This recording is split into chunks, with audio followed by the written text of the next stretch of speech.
Okay. We're in on section 69 of our study, beginning Greek. And we were looking at the vocabulary. And of course, we saw this. Let me go back and kind of review something. The eon ending that I'm highlighting right there is a diminutive. And that's DIM is diminutive. That means very small or tiny. So that's a little book. And biblion is a little book, and biblos is a full-size book. Now, these books at that time were actually scrolls, and they weren't like we think of books today. The books like we have today, where the pages, we turn them and all, and normally a normal book for us was called a codex, C-O-D-E-X was the term that was used for them. So if you see that term later, that's the kind of book they're talking about, a scroll versus a codex. Codex, C-O-D-E-X. Any questions or comments there? No, sir. Okay. Now, we come over here, we have the neuter article, and of course, once you learn the articles, except for the nominative form of them, you have the endings for all your adjectives. So the articles, you got most of your adjectives except for the nominative form. And you have all the other endings because the article is an adjective. Okay, it's an adjective. So this is your neuter article. So we've had feminine first, masculine, now the neuter articles. So we've got the background now to tackle our adjectives. Okay, we're getting ready to do that. Right? And so sabaton is actually a Hebrew word that's come into the Greek language, and it means rest in Hebrew. Semeion is a sign, and this word here, semeion, can become a verb by changing the endings. In Revelation chapter 1, verses 1 and 2, he came and signified, and that's the verb form of this word. So it was the book of Revelation, the very first two verses warn you that the book is about a series of signs. All right, so that's a warning. But some of the modern speech translations don't like that translation, so they translate it wrongly. All right, and I think the King James American Standard have it right. Any question? Some of your other translations also have it right, but there's some of them that don't. And of course, they don't want the book of Revelation to be a book of signs, to be a book of symbols and signs. All right. Any questions? Maybe I didn't catch that right. So you're saying it means warnings? Means what now? Did you say warnings? No, signs. Semeion is signs. Is a Okay, so sign. you're saying it should be book of signs? Yes. The book of Revelation is written in signs, S-I-G-N-S, signs or symbols. All right, the language, he's telling you the first two verses, signified. In other words, the book of Revelation is written in signs or symbols. It's figurative language. I see. This gets into hermeneutics, and I know I'm getting off a bit here, but into hermeneutics, prose, the normal language for prose, and a good portion of the Bible is in prose, is literal language, and the normal language for poetry is figurative language. But he warns you in the book of Revelation, he takes the time to warn you that this is the book that's signified or written in signs, symbolic language. All right, does that make sense what we're saying? The fact that the Holy Spirit took the time to warn us tells us this is pretty important.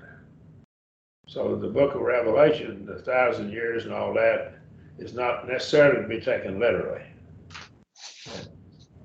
Any questions or other comments or questions? No, thank you. And that's why I think, because we've got so many premillennials out there, they sure don't want the book of Revelation to be in symbolic language. It won't fit their theories about the kingdom and all. All right. All right. The last one is the word eschatos. Eschatos. And that's an extreme or last in time or last in place. And so eschatos. And so they make this by changing the ending of it to ology, and that's they put the word logos on it, L-O-G-O-S, logos, lambda, omicron, gamma, omicron, sigma. They put that on there, and that becomes a suffix in English, ology. And logos is the collected thoughts on a matter that are spoken. And so the collected thoughts are spoken. That's the word, translated word. And so they put that as a suffix on this eschatology, and this is the study of last things, or the second coming. So eschatology, you may see that in various books, and that's from this word eschatos, eschatos, eschatos. So eschatology. And so that's where that term comes from. Are there questions about that? We have a wrong eschatology by some in the Lord's church that are teaching that the second coming of the Lord was in AD 70. Of course, that is, of course, I believe, false doctrine. Okay. Any questions about that? All right. Any comments or questions now? All right.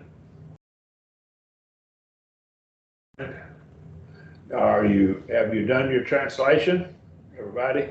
Okay. Yes, sir. All right. Now, I don't know who started last week. Do you remember who did first last week? I'll take the other one if you don't remember. I don't remember. That I don't remember, but I do have on text B number 6. I made a comment from Dikayutai saying that you made a reference. You said it's in reference to redemption and just scales. So I'm thinking we're at text B number 7. Text B number 7. Okay. Unless I'm mistaken, Bobby. Okay. I have marked number 3, Roman numeral 3. Oh, translate. I got a cramp. So. Okay, so yeah, we're on translate. That's fine. Yeah. Okay. Yeah, we talked about mysteries. I remember that. Oh. Mysteries, you think we did number 8 Yes. here is what I'm highlighting now? Yes, sir. Okay. Yeah, we did that one. I remember because we talked about mysteries, and I made a comment about your work on mysteries. Okay.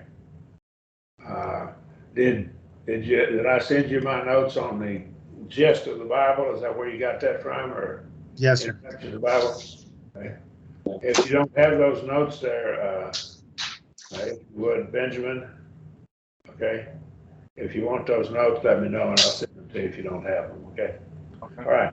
So you think we're ready down here for what? Text numeral 3? I think so. That's what I have.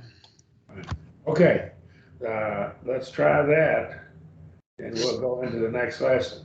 It looks like if we start the next lesson next week, and we will, or maybe this week, we may have to go an extra week, but we'll do that if we need it. We'll finish the next lesson for sure before we stop. Okay? All right, so right here, what do you have here? And you want to take that for us there? I don't care which one of you takes it. Bobby, you want to take it? I got it. Okay. I have ta theria the use ta pro labanton. Okay. Pro baton. That's what I have. You say Estusi? Lucy is the wild beasts they eat. They eat. That's what I wrote. I got, It'd have to be in that form. They eat what? the sheep. Sheep. Now, the wild beast, is neuter, and so neuter plural could be singular, but I would go ahead with they eat the sheep. Although it technically wouldn't be wrong to have it he eats in the singular form, because the neuter plural subject frequently will take a singular verb. But this is the eating, I think. I would go with they eat. Right? Any question? They eat the sheep. Right? So the sheep need a shepherd to protect them, don't they? Yes. And we are like sheep. The Lord really wasn't complimenting us there. Oh, what do you think about it? Sheep have to be taken care of all the time. The Lord is busy having to take care of us. When I look at it that way, it's kind of funny. Yet sheep are gentle; they're not harm. They're not mean normally. So anyhow, so I don't know what the Lord is depicting, but the sheep have to be taken care of, and the shepherd has to care for them. Okay. Number 2, if you would, there, Benjamin, please. The Lord does the signs in the temple. Ha kurios hoye ta semea en to yero. Okay. And so what the first 2 words you had there were what? Ha kurios. Okay, so that's a singular, right? Curious. Now, can you tell me what kind of a Lord this is? So there's 2 words for Lord in Greek. This would be, Remember what we talked about? Kurios is a benevolent Lord. yes. And despotes, Despotees, I think is what it is. Despotes is a strong Lord that has absolute power, and sometimes, not always, but sometimes is a despotic Lord. Our English word despot, D-E-S-P-O-T, comes from this word. Okay. Does it use despotes to refer to our Lord? Yes, probably. But kurios could refer to a good person too. But it definitely refers to, usually that's the word that's used for the Lordship of Jesus. Although there's a couple of passages where despotes is used for him. In that context, we can see why it would be used rather than that kurios. Okay. It's in the context of judgment or having to punish someone. Okay. That makes sense? Okay. The background here. Any comments there? All right. Back to Bobby, number 3, if we would. Okay, the boat is on the sea. To ploy on estin epitane thalasane. There's several words for sea also, but this is one we're using here. Okay. All right. Any questions there? I did taste thalases. You said, what did you say? I put it in, you talking about You put it in accusative? epitane? Thalasane. BC, that's what you're talking about? Yeah, I said taste thalases. I think you said tame thalasane. Yeah, I had it as a accusative. Because, well, it should be a genitive though, because the genitive epi signifies the actual context. I got that wrong. So that should be case. See, epi can go with the accusative, locative, or genitive cases. You go back to section 31. Okay, yeah, I made a note down here because I thinking about it, because that's the reason why I put it in the accusative, because it signifies the actual contact. The boat is on the sea, so it would be genitive, would it not? Well, genitive could work, yeah. Right. Well, he says on the sea. Locative also could work there too. The accusative is the place to which you're going, and the ablative is the place from which it's coming or going. And locative is usually the place where. I would have gone with the locative myself. All right. Now I'm looking at section 32 in your book. I don't know what page it's on, but it's that section of section 32. It's on lesson 4, prepositions. Okay, so that's where I'm getting the information. Okay. Any question there? I would have gone with the locative, although you could defend the genitive. I think you could defend it, but it's usually ablative. From where? Okay. Ablative Obvious point to be upon, but AP would go with the genitive. It could be upon with the genitive. All right. Yeah, to Bobby's point, I guess the accusative on section 30, it does say on. Yeah. Yeah. All right. Any other questions or comments? It's tough. That's the usage of your prepositions is very important, and adverbs will be real important too. A lot of stuff will hinge on it, on the various prepositions. So I've given you a bunch of information in that file that I gave you, the Greek grammar and grammar and lexicon file. That big file, I don't know, it's 200 or 300 pages of information. But you can scan and just do a search, Control H if you got Microsoft Word, Control H and look for something like prepositions.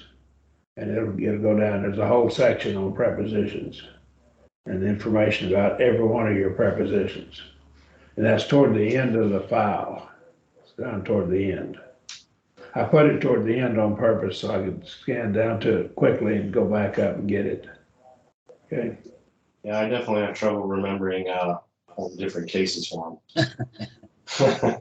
Well, that just comes with time. Some of them will only go with one case, and some with two, and some with three cases.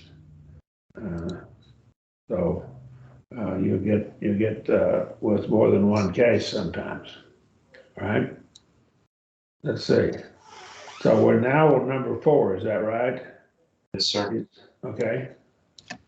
Jesus brings good gifts to the children. Ha Jesus Eke Agatha Dora Tois Idios. Okay. You made that dated case to the children. I believe I agree with that. That's good. Okay. I didn't see anything wrong with that. Bobby, you find anything there about it? Anything you did differently? Well, I use epitois. I put the preposition there. Okay. That would be. I put it in bracket. Okay. But you see, with to the children, that epitois could fit too. Yeah. That's a possibility. Okay. Okay. All right. Again, there's more than one way to say it, and there's some subtle differences with the preposition or with the case. Okay. All right. Well, to me, what I've learned in reference to doing these exercises is that if these were actually biblical passages, you'd have to look a lot of times at the context in order what word you'd use. Yeah. Yeah. We were looking at last night in the advanced Greek. We were looking at the subjunctive mood. We're nearly through with the book. And what we found was there's a passage, and we're just basically quoting scripture, Mark 9, and it uses subjunctive mood, and then you have some key words that only go with subjunctive and didn't have a verb to go with them. And I made the point to them, the verb had to be subjunctive because these key words can only take a subjunctive mood verb. Does that make sense? Yes. That was in Mark 9. All right. So, and if you fellows want, we've been recording since about the 23rd or 24th chapter. All right. So you're not too far away from being able to have all of the data material if you want it. Okay. Something happens to me or something, you can get most of this book already recorded. Okay. But we're going to record your classes too. Okay. I'll do a better job. Okay. I hope. All right. You're going to send us that link. Is that the same link for the Greek?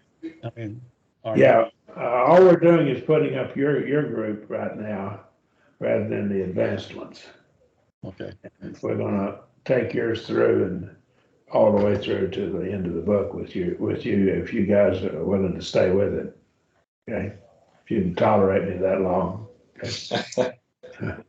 It'll be tough. We'll get by. Okay. All right. Number 5, if you would. The brethren are zealous for the little children. Hoi adelphoi ze luusin esto paidion. Okay. All right. Okay, so the brethren are zealous for. You use ace, okay? Preposition. Yes, sir. Okay. Okay. And that would be directed at, say, or with a view to, and that ace could be that, or for, and it's leading to or pointing to something, okay? So that'd be good. Did you do anything different there, Benjamin? I didn't use a preposition. I just said tois technois. Okay. All right. That'd be okay too. Again, there's more than one way to say these in Greek, right? Bobby was last, so we've got 6, so we're back to even number 3 of each, 3 for each. If you would, go ahead, Benjamin, please. Okay. The lamb justifies the sheep on the last day. To arnion dikaioi ta provata ente escate mera. All right, in the last day, okay. It could be on the last day, in the last day, on the last day. And again, there's more than one preposition could have been chosen there for that, or, all right, right? The lamb justifies. Now, justification, I don't know if I sent you my file on that. Did I? On righteousness? Did I send it to you? Do you remember? That one I'm not sure about. I'll try to remember to send that tonight then. It's very important that you kind of get that straight. That's a key doctrine in the Bible. It's a real important doctrine in the book of Romans. Right. It's a whole lot about justification, and the religious world just flat does not understand it. But anyhow, I don't think they do. In my judgment, they don't. Okay. Let me ask it again. How did you end that? I said ente escate mera. Okay, I put the genitive there. So the lamb justifies the sheep. I use escates, hemerais. Plus, I use the on epi. So that would be legitimate. Both of those are permissible. Okay. Skin a cat. Go ahead. I'm sorry. Oh, I just said skinning the cats. Yeah. There are multiple ways to Or skin more a know it's skin a cat. You know, that's not talking about a feline cat. That's a catfish. cat. That's what that's about. Skin a catfish to eat it. Okay. I think that's what I've always been told. Right. That makes Or more one sense. to skin a cat. Okay. And we had different ways. We take a pair of pliers and just skin them usually, or something like that. All right. Lesson 11, and we should be able to finish it maybe next week. Okay. Now, I've told you, once you get your articles, you've got the adjectives except for the nominative form. So what we have here was an adjective of the vowel declensions. Danae, hey, hule, kai, talim, and hey, hodos, hey,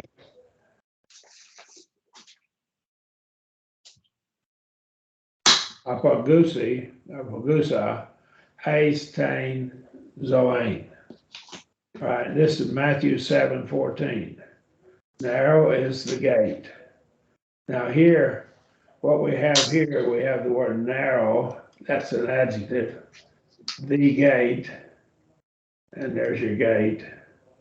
So we have narrow is the gate. And so what we have is, we have a predicate nominative and a predicate adjective here.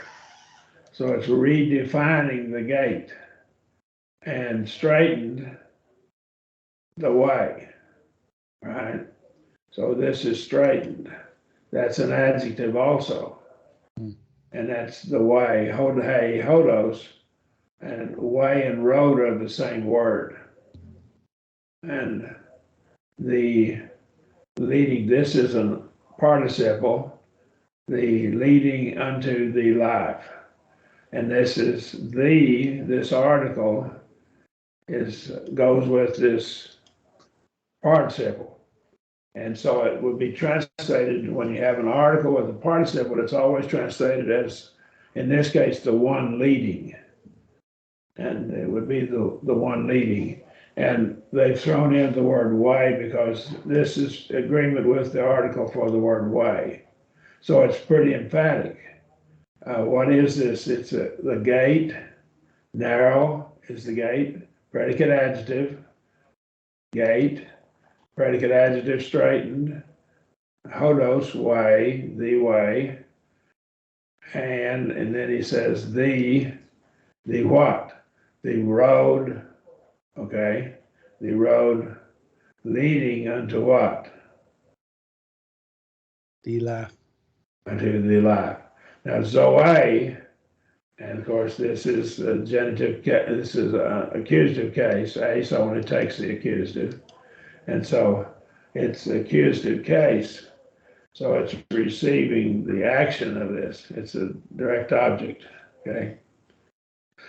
So life, Zoe, drop the new off and you'll have the form of it, nominative case form, is always the higher form of life. Bios is the lower form of life. Zoe is the word that's always used when it's talking about spiritual life or eternal life, okay? Right, this right out of the Sermon on the Mount, Matthew 7:14. All right, any questions? Yeah, what makes it the predicate adjective and instead of just an adjective? Well, in this case, it's a nominative case adjective, and it's got a nominative case noun that's modifying. Okay. All right. Did you say the word straightened there is a verb? Straightened. That's the verb, is it not?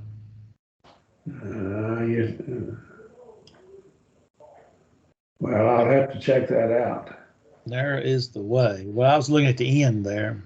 That'd be, it's either a participle or it's an adjective.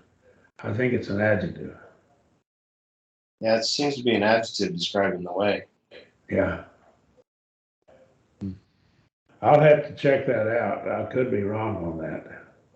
All right. The participles end like that too. All right. All right. Okay. I'll have to look that up a bit, study it some more. I'll do that before next week. I'll have you an answer next week. Okay, sorry about that. That's okay. I was looking at the end and trying to figure out how that what why has it got ED on it? You know. No, because I think you can reread it as the gate is narrow and the way is straight or straightened. The way is straightened. Okay. Straightened is an adjective describing the road or way. Okay. Okay. Now, straightened is not straight like a ruler. It's like a narrow passageway, like the Straits of Magellan and Dardanelles Straits, a narrow passageway the ship has to navigate through. So we have to navigate, we have to be careful how we're navigating through. I was in the Navy, and some of the naval terms are interesting, I think. Okay, right. I'm not a sailor though, really. Okay, shall we move on, or do you have more questions or comments to make?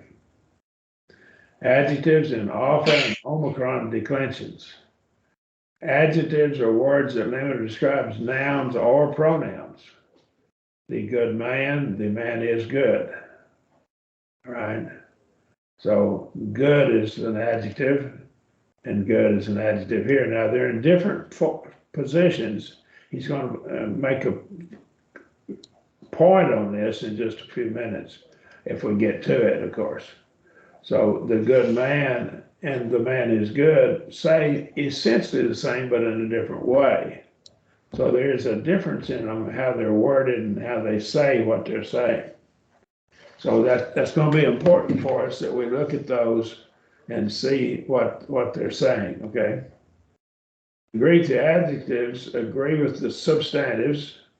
Now, what's a substantive? Well, substantive is something that gives substance to it. Well, it could be a noun or a pronoun.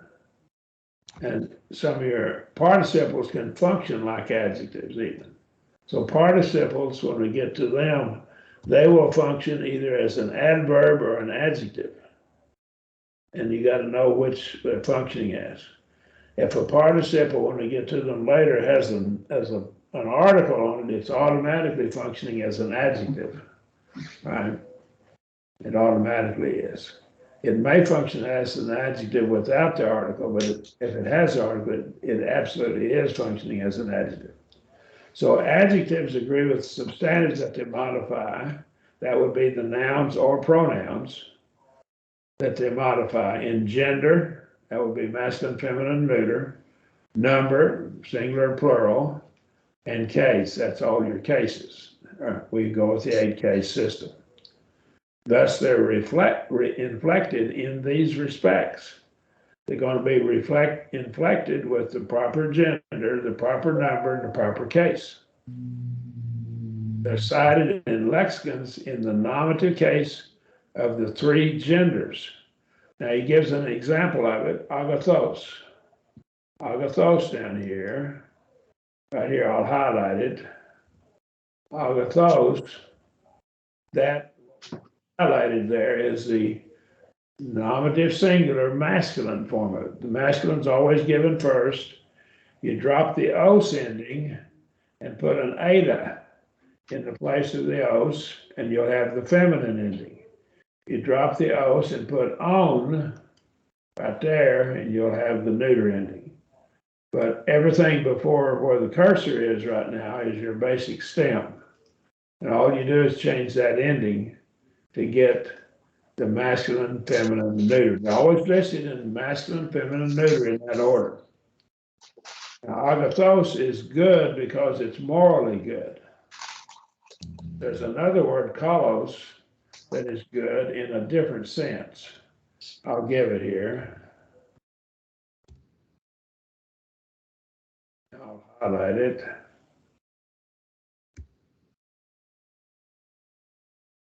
And let me change that to symbol font. And that will be it. That's kalos. Got it highlighted now. That's also good, but it's good because it's an adjective also, but it's good because it has all of its parts in the right proportions. Now, beauty is basically, to a large extent, is there symmetry to it. A woman is beautiful because her face is symmetrical, or her body is symmetrical. If her face is twisted, she doesn't have that beauty, that physical beauty we're talking about. And of course, kalos, there are things in the Bible that have the proper proportion. If we preach on hell all the time, we probably aren't being very balanced. It's not very good. If we preach on love all the time and we really don't understand fully what love is, I understand doing all of the Bible is love. I understand that, but some people they're just all sweet and don't have any bitter pills to feed people. But some people just feed bitter pills to people all the time. But there's a proper balance. We have to have that balance. But kalos is that proper balance, that word that's highlighted now. We'll come to that word later. Do you have questions about it? Anybody? No, All right. Okay. So there's the endings of it. Now then, let's go up above just one more and over a bit. All of this here, it gives it, this is how it's given in the lexicon, what I have highlighted. And what they're saying is that very first one is right here. Let me get it over here. Very first one is right here. Os, and then they drop the os ending and agathe, and then that's feminine, and there's your neuter ending. That's in the form of the neuter. That's what they've done. They're trying to show you how that works. So all of you can look in the lexicon, if you see it in that form, you say, that's an adjective. Okay, so that's an adjective. And we're looking at our vocabulary. I'm going to go down to the vocabulary right now, and I'll come back up here to this in just a minute. I want you to see something in the vocabulary. All right. I think the vocabulary probably have both nouns and pronouns in it. Nouns and adjectives, rather. Right here, we got a bunch of adjectives. We may have a noun here somewhere. Okay. Yeah, here's a noun. All right. No, that's an adjective. All right. Okay. Reward. That is a noun. Okay, now let me show you the adjective noun ending. There's your nominative singular form of this word reward, noun. And that's how it's given in a lexicon. And then the os ending, let me highlight the os ending. The os ending is then dropped and u is put, and that's genitive singular ending. Now, when we have all of this, we'll see later, this will give us what we need to fully parse it, okay? Because there's different forms. And then you have the article telling you it's masculine, okay? That's a noun. Let's go up one above it here, and as you see right here, that is an adjective. There's nominative singular, masculine. Drop the os and put an eta, and that will be monet. These two letters will be dropped, and the eta will be put in its place, and that's feminine. That's only. And then on, drop the os and put on, and you'll have neuter. Okay. Any question? Monos or only, or alone. All right. Any monotheism, monotheism, one God. Okay. Monogamy, one marriage. So it's come into our English, monos has come in as a prefix in the English language. All right. Do you see the difference between an adjective, how they're listed in the lexicon, and the noun? Any question? Let me ask a question. Yes. On those two words, then why is it that? Okay, never mind. I see it now. I see what's talking about now. Well, no, here it is. Kairos, K-U, and then ho. But os is the masculine. Now, which word are you Is the looking at? genitive. Oh, okay. Then they're just telling us that it is the masculine. Is that what they're trying to do? Is emphasize putting the ho there? I'm sorry, I'm not sure what word you're looking at. Well, look at Well, look at misthos. It says misthos, Okay, misthos, and that's masculine. Misthu is genitive. that's and it's also masculine. So okay, now I get it. That's the way that is when it's just a masculine. Okay, I got it. Yeah, that would be masculine. Yeah. Let me see here. Yeah, you got another a loss is over the other one. It's got a hey and. I think Brother Fox is just pointing out that on the adjectives, the ones that come after the comma represent the genders for them, right? Yeah. Instead of Nominative like the singular nouns, endings. you get the genitive and the article instead. Yeah, that's what I kind of figured. I just kept looking at that and I said, why in the world have they just jumped over? Well, Okay, I got it. When you read it in a lexicon, you can say, okay, this is a noun, this is an adjective. Right. By how they entered it. The way they If it has the genitive ending and the article, it's a noun. Yeah, noun. If it has a nominative singular masculine, and then it has usually an eta or a noun, most of the time that's what it's going to be. That will be the endings for your Okay. adjectives. That will be an adjective. Most of these are adjectives here. That's why I had to look for a minute. Well, All of these are adjectives. I was marking the ho there, the definite article, but then you go up at alos, it's got alos, ale, ho, or got an o there. It doesn't have ho, but it has a o there up the top. Right here? Yes, sir. And that's what threw me was there because it has the masculine, the feminine, and then it has just an o. But that doesn't have the rough breathing on it. See over here? I know. What is that? That's not an article, see? That's just an omicron for the ending. And that would be what they would do with that. They would drop that sigma and that would be neuter, singular. Oh, okay. Neuter, Yeah, singular. Okay? Okay, I got it. Nominative, neuter, singular. Right. Okay. I got it. Allos, our English word alloy, like a metal alloy, comes from it. And it's another of the same kind. Right. And we have another one, heteros, which we'll come to later. It's another of a different kind. That gets into the first chapter of Galatians, verses 6 through 9. Yes. Another, King James says another, which is not another. Right. And so the American Standard has the word different in there because we have allos, the word we're looking at now, and another word, heteros, which let me write it for you. It's got a rough breathing on it.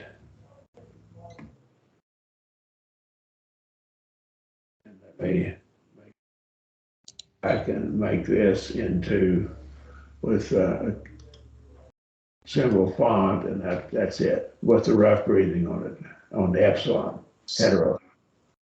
And our word heterosexual, has come into this.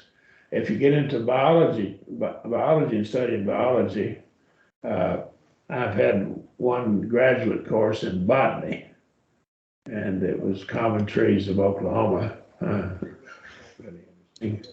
But I've had that one course in it, and what we have here is, okay, I messed it up. Okay, let me do that. All right. Hetero and allo are prefixes that are used in biology quite a lot. Okay, so if you get into that, you can run into it. Okay. Thank you. All right. So now here's another word down here that is a noun, kopos. It's a noun, I know, because we have the nominative singular in the infinitive ending singular, and then the article. on there. I'm trying to look carefully, but I think all the rest of them are going to be adjectives. Now, we may take an extra week to finish this material, so we'll go an extra week, and we'll go finish this lesson, okay, before we quit for the summer. All right, we'll start back here. They just rang the bell on me. We'll start back here with section 71 again. We hadn't finished this, okay? Okay. Any questions? Let me just ask something other. Should not that allos up there, should it not have toes, just an O? If an omicron should be tau omicron? Where are you looking? I'm looking on the vocabulary 77, that allos, ala, and should be toe, No, ta. it's just an Omicron ending. Okay, But so we gotta think of it learn is- the rule on it. Gotta learn the yeah, rule. the masculine has the first part, the feminine has its part as a article. It looked like to me that it'd be toe. Just an Omicron. Up here at allos. Yeah, those are the endings for the word, not the articles. Right. That's So the ending for almost, Okay, Allah. all right, I'm thinking article. Sorry about that. I just want to get it correct in my mind. Okay, well, we'll get All right. started. Okay, thank you. Have a good week. Okay. Okay. I'm gonna stop recording and talk to you guys just a minute. Okay.